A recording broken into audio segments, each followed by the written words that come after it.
same thing. I have a Granny Smith apple and I have a Gala apple, and so I have. But you notice they're small apples, and at that point, I'm eating something. I get that texture and that feeling of like I actually had something, but it's not going to be something that's going to ruin my diet for the day. I hate to use that D word. Sorry. Well, the way you're living. It's the way you're living. This is how you live. Every day you live off of fruits and vegetables and fresh meats. Oh, go grab your lunchbox so we can show them, because Brian, with him being at the gym, he has to pack himself ready to go. But before we get to there real quick, the PB2 is actually better than the Jiffy peanut butter. I can't believe I'm saying it, but it doesn't have the oils, doesn't have the sugars in it. What's really cool about it is that it actually tastes like peanut butter. When you eat a tablespoon of this and a tablespoon of Jiffy, you can taste all of the oil and all the sugar. You don't taste the peanuts. This, you taste the peanuts. In fact, I called my court administrator the other 2 days ago for breakfast. For breakfast, I was in the mood for peanut butter, and I thought, really don't want an apple with peanut butter. I think I'd rather have celery today. Don't know why. I'm not a big celery fan. So I bought a hearts of celery, went to work, mixed up the PB2, dipped my celery stick in it, ate it, and I went, oh my God, because I used to love peanut butter on celery. I called my court administrator, you got to come over and try this. It had never tasted so good. It was amazing at how good the PB2 and the difference that it made in the taste on the celery. My court administrator ate it. She goes, I can't believe this. We each had 3 stalks of celery on 4 tablespoons of PB2. And all that PB2 is, and any type of dehydrated peanut, it literally is freeze-dried peanuts with most of the fat removed. Yeah. That's it. And it's fantastic.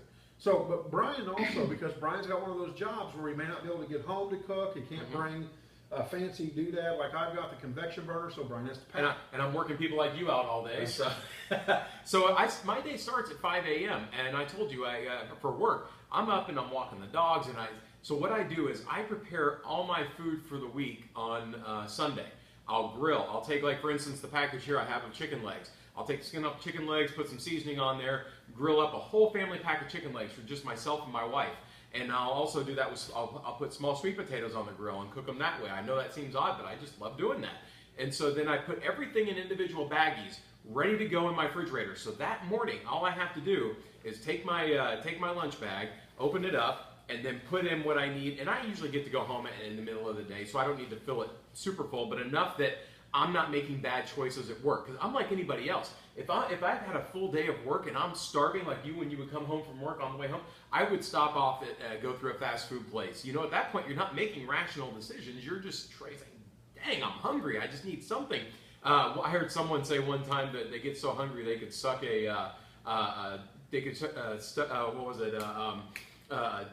oh gosh, a cheesecake through a straw. Oh wow, that's hungry. That's basically how I end up That's feeling. hungry. Don't suck a cheesecake through the straw. That might hurt. So what I do is I make sure I have. Now you saw the stuff I have there. Now I always have. I have 2 apples in here. I have a low-fat Kraft cheese, mozzarella cheese stick. I have a little container of baby carrots. I have one just hunk of turkey. This is just some turkey that I baked, and I just have a hunk of turkey in here. I have one of the grilled sweet potatoes that I have in my baggie, and then I also have a grapefruit already peeled so that I don't have to go through the messiness of peeling it. I can just pull it out. Well, I have all these things. Oh, and also, I had found some applesauce with no sugar added. And this actually has, speaking of berries, it has cranberries and blueberries in here mixed with the apples. No sugar added. It's just the fruit. So I do this because if I don't have something here available, I'm going to make a bad choice just like anybody else. I have this stuff ready to go, and I am going to eat properly. So my lunch is going to be the turkey, an apple, cheese stick, carrots. You know, and so that way I'm still getting that type of food. I may not have it out on a plate like here, but I know what I'm going to be eating, and I know that I'm not going to make bad choices because I have my good choices right here, always with me. I call it being a carrier.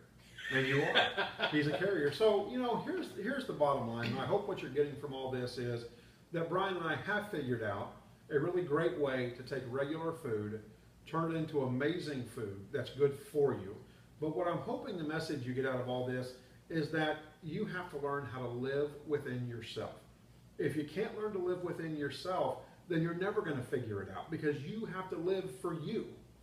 Be you.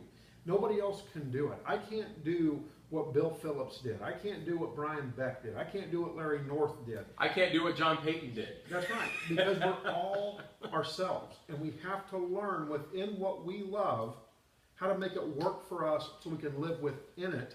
So that when we're all done at the end of the day, instead of going to bed depressed because we've overeaten and we feel miserable, we go to bed happy with ourselves. We love ourselves because of what we've done for ourselves. Sometimes we don't take time to stop and do for ourselves. And instead we replace food for those feelings, and it doesn't work. It doesn't work for me. It had never worked for me. And in fact, it's got me to the point where I'm at. But if I hadn't taken this road, if I hadn't been here, then I wouldn't be able to come to you and maybe help you and help inspire you. To all the people that have reached out on my Facebook page, I mean, we've had over 2,000, 3,000 likes in combination of people liking the pictures and the comments. And then we have easily over 900 to 1,000 comments of people support and people watching. I've had people come up to me and say, we're watching, but we're not saying anything on Facebook. So I'm hoping that this YouTube video will help you. Brian and I are going to do this next Sunday as well. We're going to come back at you with 3 more recipes. Brian, we're going to probably be in the gym next week and on Sunday to show you how to do a very, very basic workout. So if you're not the big workout enthusiast, or if you're the big workout enthusiast looking to build muscle, that's not going to be that workout that day. We will get to that day though, because Brian and I have been working on building muscle, and we have. It's kind of funny. I've told Brian that I lift my arms up now, and I'm not going to show you, but I lift my arms up and I can see where the muscle is that is developed in the bicep and the tricep, because you got all this firm muscle tone here, then you've got this big old sagging piece of fat. I just told Brian, I wish I could take a laser and just go and get rid of it, but I can't. I've got to wait for that. But nonetheless, I hope all of this has helped. Please go and watch our YouTube video. Please give us your feedback. We'd love to hear from you. Until next Sunday, and I'm going to walk over towards you so I can shut the video off. But until next Sunday, I'm JP. I'm Brian Beck. And we hope that you have a healthy, happy week.